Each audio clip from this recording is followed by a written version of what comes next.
चला तर मग आता पुढलं कोड बघूया आपण. या ठिकाणी बघा तुम्हाला हे 5 प्रकारची फुलं दिसत आहेत आणि याच्या अवतीभोवती पाकळ्यांमध्ये अक्षरं लिहिलेले आहेत आणि नेमकं मधलं जे आहे ते कोरं सोडलेलं आहे. मग जे करून तर त्या शब्दांना पूर्ण करण्यासाठी आपल्याला त्या मधल्या गोलमध्ये काहीतरी एक अक्षर भरावं लागेल की जेणेकरून आपला उभा आणि आडवा शब्द पूर्ण होईल. चला तर मग पिंजरा मार काय येईल बरं? तर या ठिकाणी आपण लिहू पिंजरा मांजर. पुढलं बघा नाळवण नारळ वरण.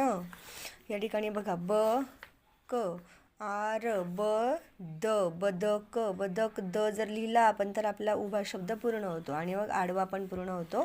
आदर. बघा पुढे प्रश सळ प्रकाश प्रकाश प्रकाश हा उभा शब्द आणि आडवा सकाळ हा शब्द पूर्ण होईल.